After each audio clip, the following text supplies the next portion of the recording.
Hello friends, good evening. Welcome to my new blog. कैसे हैं आप सब लोग? आई होप कि सब बढ़िया होंगे। मैं भी ठीक हूँ। तो जी हाँ फ्रेंड्स, ये शरद पूर्णिमा वाले दिन का ब्लॉग्स मैंने शूट किया था। तो इवनिंग का टाइम हो रहा है और आज था पूर्णिमा, उसमें भी शरद पूर्णिमा था तो कुछ मीठा तो बनता ही है।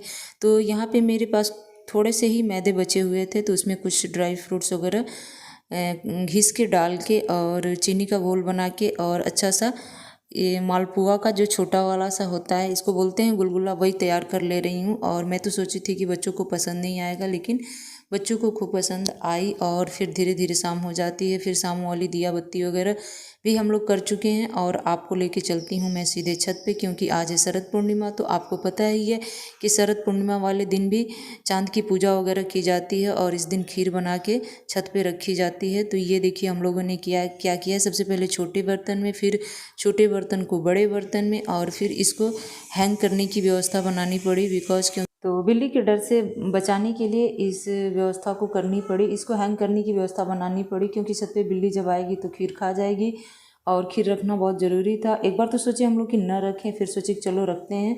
और दूसरी परेशानी ये थी कि मन में ये था कि कहीं बारिश न आ जाए, फिर पता चले कि पूरा खीर पानी से लबालब भरा हुआ है। तो इसी की वजह से बस थोड़े से ही खीर हम लोगों ने छत पे रखी थी।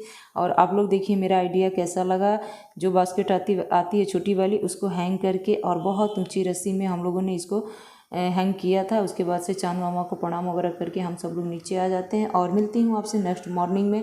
ये मॉर्निंग की सुबह है और आपको बता दूँ मेरा खीर एकदम से सुरक्षित था, बारिश से भी बच गया था और बिल्ली दोनों से बच गया था। तो आप लोग भी इस आइडिया को अपना सकते हैं नेक्स्ट पूर्णिमा के लिए। तो नेक्स्ट मॉर्निंग का टाइम हो रहा है फ्रेंड्स। मॉर्निंग में 7:15 हो चुके हैं। मॉर्निंग के सारे मॉर्निंग वाले जो झाड़ू पोछा होते हैं वो सब लग चुके हैं। और हस्बैंड जी बच्चों को नहला के तैयार करा रहे हैं, मीन्स बाबू को। पीहू तो खुद से तैयार हो जाती है। तो यहाँ पे बाबू की फरमाइश थी कि मम्मी हमको पकौड़े चाहिए, आलू के पकौड़े स्कूल में लंच बॉक्स में ले जाना है। तो बच्चों का क्या है, एक बार जो जिद पकड़ लेंगे वो बना के ही मतलब देना पड़ता है इन्हें।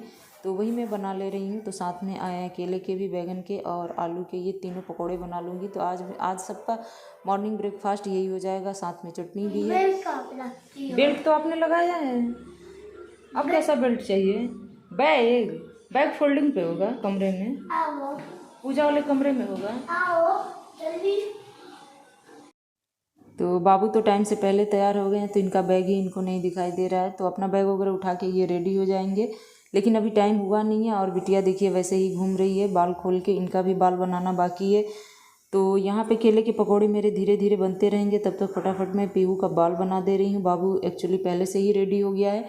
तो ये सारे काम भाग दौड़ के सुबह मॉर्निंग में 4G डाटा की तरह करना पड़ता है। और मौसम एकदम से साफ़ हो रखा है, लेकिन कुछ कहा नहीं जा सकता है कब बारिश आ जाए। तो यहाँ पे लंच वगैरह उन लोगों का पैक कर दे रही हूँ फ्रेंड्स, बाबू का, पीहू का। तो इन लोगों को तो चटनी वगैरह ले जाना नहीं रहता है, सॉस भी नहीं लेके गए थे।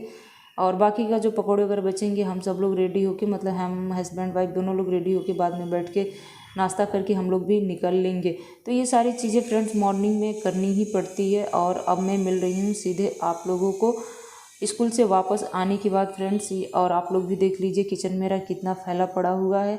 और ऐसे ही होते हैं, अगर सारे काम निपटाओ तो बाहर के काम नहीं हो पाते हैं। आप बाहर का काम करो तो घर के सारे काम अस्त व्यस्त वैसे ही पड़े रहते हैं। लेकिन क्या किया जाए, सब कुछ मैनेज करना पड़ता है। तो यहाँ स्कूल से वापस आने के बाद सबसे पहले फ्रेंड्स मैं दाल चढ़ा देती हूँ, क्योंकि जब बच्चे एक दिन अगर उनको दाल ना दूँ तो मुझे अच्छा नहीं लगता है, और उन्हें भी दाल खाने की आदत पड़ गई है।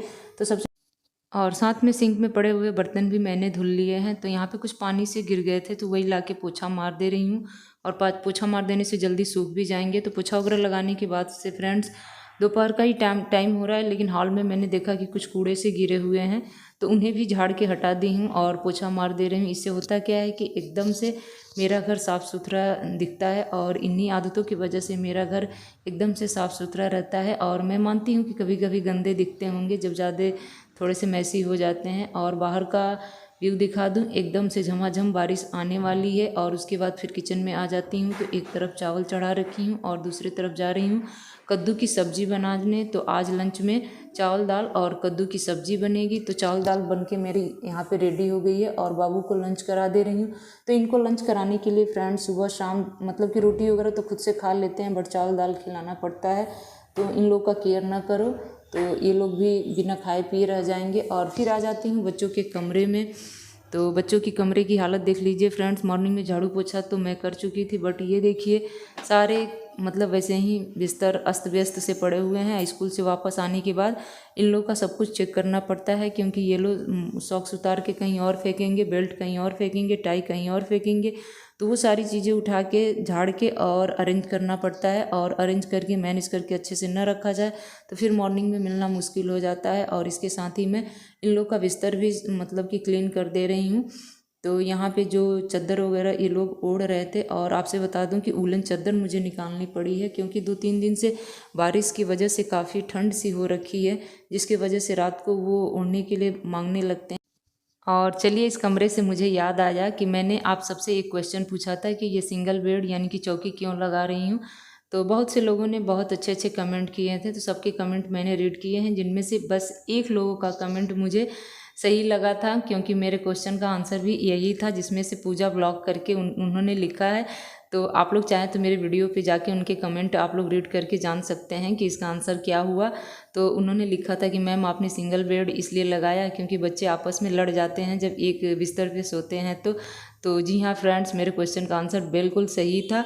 जब हम सब लोग एक साथ सो रहे हैं तो बाबू और पीहू की लड़ाई बम्पर हो रही है रात को कि मेरा पैर नहीं छूना, मेरा हाथ नहीं छूना, तो जिसकी वजह से मुझे ये सिंगल बेड अलग लगाने पड़ गए हैं। तो मेरे क्वेश्चन का आंसर यही था। तो थैंक यू पूजा जी, अगर आप मेरी वीडियो देख रही हो तो इस तरह से एक दो लोगों ने और कमेंट किया था, तो उन लोग का भी क्वेश्चन 50-50% सही था। लेकिन अगर 100% की बात की जाए तो पूजा ब्लॉग करके आया था, उनका आंसर बिल्कुल सही था।